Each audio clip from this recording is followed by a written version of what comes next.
Amrita Putra, here is the message of Amrita for you all. Are you always peaceful? Are you noble? Do you possess self-restraint? Are you endowed with divine virtues? Are you free from ignorance? Do you possess knowledge of the self? Have you got illumination? Have you realized the immortal pure self? How do you stand before these questions? If you have not got these things, then come, sit down and listen. Here is the message of Amrita for you all. Even if you practice a particle of this, you will go beyond death, sorrow and pain. Meditate always, I am pure consciousness. I am Satchidananda Brahman. I am immutable, self-effulgent, immortal self. I am the silent witness of the three states, namely waking state, dream state and deep sleep state. I am distinct from the body, mind, prana and senses. I am distinct from the five sheaths. You will soon attain self-realization. You will attain knowledge of the self, Brahmajnana. It is knowledge. It is bondage when you are attached to your wife, son, property or body. When you take the body as the pure self. It is liberation when you are not attached to any object of this world, when you identify yourself with the pure immortal Atma. Wherever there is calm, desire, there is no Rama. Wherever there is Rama, there is no Kama. Wherever there is desire, there is the world. Therefore, go beyond desire by cultivating discrimination, Vivek, and dispassion, Vairagya, and meditating on Brahman or the Supreme Self and be happy. Live without the feeling of I-ness and mindness and attachment. Restrain the senses, observe the rules of right conduct, get purity of heart, hear the truth, abide in the self, be happy. As soon as you realize that you are not this body, you become free from sorrow and death. You are free from the bondage of karma, from the fetters of desires, from the mirage of this mundane life and its concomitant evils and miseries.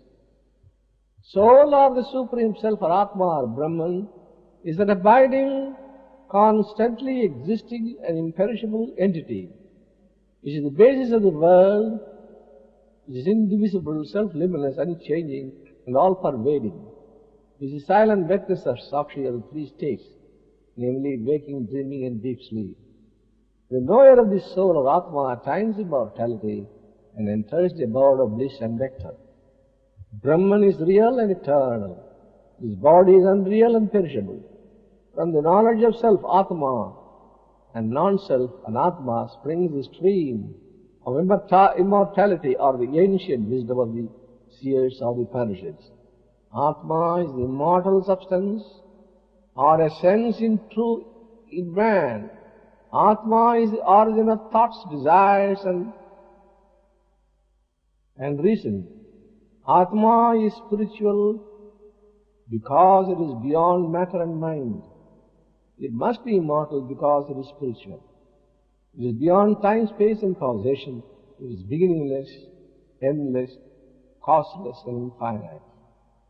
If you realize the immortal soul which is here in your heart, and all these names and forms, if the knots of avidya, ignorance, kama, desire and karma, action are rent asunder, if the chain of ignorance, namely ignorance, non-discrimination, egoism, likes and dislikes, karma, body, is broken, you will be freed from the rounds of births and deaths and enter into the city of breathlessness. The ignorant man only runs after sensual objects and falls into the mortal coil spread around him. He lives in the midst of darkness He falls again and again under the sway of the Lord of Death, Yama. The way to moksha is not apparent to him. He is deluded by the sensual pleasures of this world. But the patient, thoughtful man of discrimination and dispassion does not care for the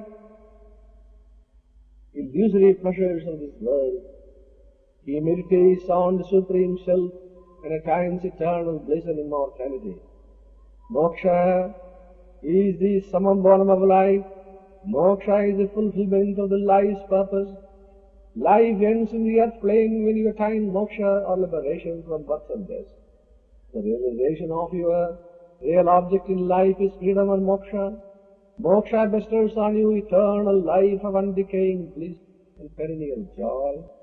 Moksha is not annihilation. Moksha is the annihilation of the little self-arrogating ego only. Moksha is the realization of the identity of the individual soul in the Supreme Soul.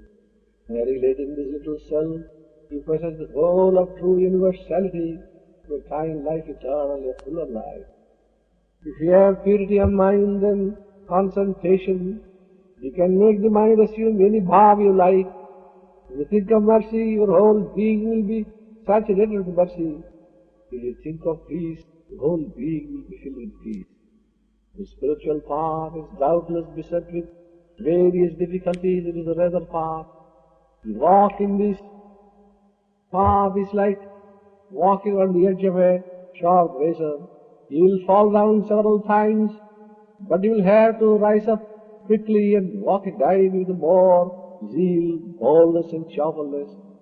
Every stumbling block will become a stepping stone to success or ascending the hill of spiritual knowledge.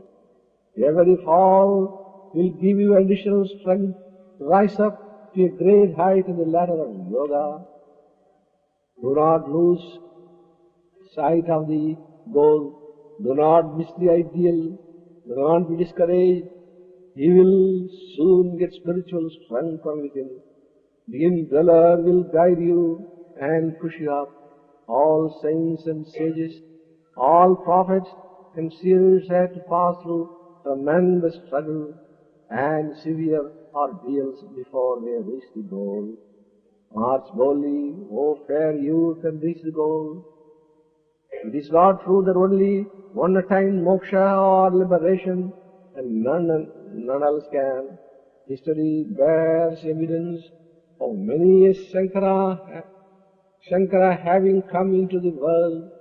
If the past could produce Shankaras, why not the future also?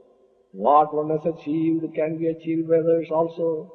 This is the immutable law of nature. Whosoever would attain the knowledge of the self like Yagyavalkya or Brahmananta Upanishad, like Uddalaka and Chandogya Upanishad, will also attain moksha or immortality. The way of the enlightened sages is sinless. The way out to liberation or freedom or perfect happiness and peace is through perfect purity of mind and heart, of every act of character and life, through self-radiance, self-restraint and control of mind, and through regular meditation on the pure self-luminous, invisible, all-pervading self or Atma. If you attain self-realization, all doubts will be rent asunder. Supreme contentment will ever dwell in your heart. You will be purged of rajas and tamas. You will be ever peaceful and happy.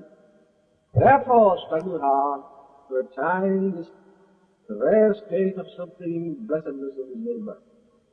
The flame of a lamp destroys immense darkness. Even no knowledge of self destroys ignorance or avidya, the root cause of human sufferings and tribulations. Therefore, attain the knowledge of the self, get illumination and go about happy. What is that by knowing which everything else will be known?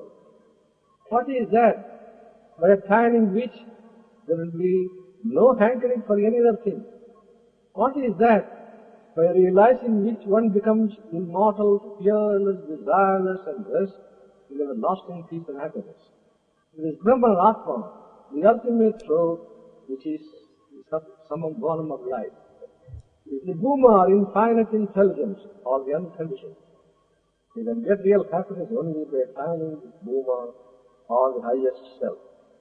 May you all live in the spirit of this message of Amrita. May you all be equipped with 4 means of salvation to the grace of the Lord. May you all attain self-realization in the very breath. Oh.